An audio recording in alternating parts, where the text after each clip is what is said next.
तू मेहदी माऊद का फर्जंद गरामी, तू शौकत इस्लाम का सरमस्त पयामी, तू शौकत इस्लाम का सरमस्त पयामी। इस्लाम की दुनिया में इशाअत तेरा मकसूद, ए मुस्लिह माऊद, ए मुस्लिह माऊद, ए मुस्लिह माऊद, ए मुस्लिह माऊद। The truth of prophets is demonstrated by the fulfillment of the prophecies that they make. The founder of the Ahmadiyya community in Islam, Hadhrat Mirza Ghulam Ahmad of Qadian, alayhi salam, the promised Messiah, was the recipient of many prophecies. One of the most inspiring revelations concerned the advent of Muslim Maud, or the promised reformer. On the 20th of February 1886, the promised Messiah alayhi salam announced that God had revealed to him that he would be blessed with a son. The revelation stated, "A handsome and pure boy will be bestowed on thee. He will be extremely intelligent and understanding, and will be meek of heart, and filled with secular and spiritual knowledge. His fame will spread to the ends of the earth, and people will be blessed through him." This particular prophecy of the promised Messiahs is referred to as the prophecy of Al-Muslim Maud, or the promised reformer. In accordance with these words, the promised Messiah alayhi salam was blessed with a son, born on January the 12th, 1889 in Qadian, in India. Hazrat Mirza Bashiruddin Mahmood Ahmad radiyallahu anhu was later to become Khalifatul Masih II. His life was filled with many extraordinary accomplishments, and he was to become a prolific writer, scholar and leader. At a young age, Hazrat Mirza Bashiruddin Mahmood Ahmad developed an interest in the study of the Holy Quran and the traditions of the Holy Prophet Muhammad, peace and blessings of Allah be upon him. He was tutored in this by the first Khalifa, Hakim Maulvi Nuruddin radiyallahu anhu. Hazrat Mirza Bashiruddin's contribution to the Jamaat activities began early, and at age 17 he organized a literary committee called Tafshizul Azan. A quarterly magazine devoted to writing about spiritual values was set up, and this publication is still enjoyed by children today, as it continues to be published under the same name. When he was only 19, the father whom he revered deeply passed away.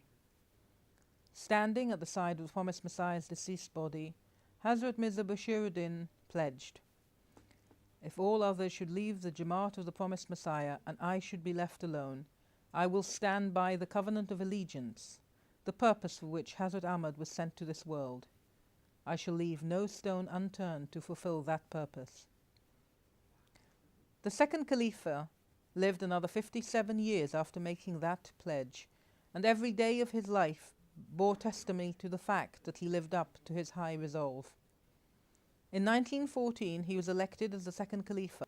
He was only 25 at the time. The community was not very large in number. However, much more serious was the fact that some members of the community had challenged his position of office and had broken away. They protested that such a young man was unsuitable to become Caliph of the whole community. How wrong they were. The golden milestones and landmarks of Hazrat Mirza Bashiruddin's Khilafat stand witness to his suitability as Hazrat Khalifatul Masih II, the promised son. A month into his Khilafat in April 1914, he formed a consultative body known as Majlis-e-Shura. This went on to become established as a permanent institution within the community in 1922, and it is convened annually or as it is needed to make important policy decisions of the community. This blessed idea is now one of the great and unique features of the Ahmadiyya Jamaat. Hazrat Khalifatul Masih II was very aware of the religious and educational needs of Ahmadi ladies. To this end, he established the organization Lajna-e-Maila in 1922. A magazine, Al-Misbah, was introduced in 1926, solely for this organization. To ensure that the educational needs of girls was being looked after, the Nusrat Girls' High School was established in 1928, and in 1951 Jamia Nusrat, or the Women's College, started functioning in Rabwa in Pakistan. Ahmadi girls were thus enabled to get education close to their homes. Religious education, as well as secular, was also given in these schools. In December 1938, Qudam al-Ahmadiyya, an organization consisting of young men between the ages of 15 to 40, was set up. Atfal al-Ahmadiyya was also set up to cater for the needs of boys under 16 years. In 1940, Majlis Ansarullah was established for all male members of the Jamaat over the age of 40. These auxiliary organizations of the Jamaat have remained in place from the time they were set up until today, and within them all members of the Jamaat work together and show an exceptional spirit of brotherhood and sisterhood as they strive to inculcate spiritual and righteous values within themselves.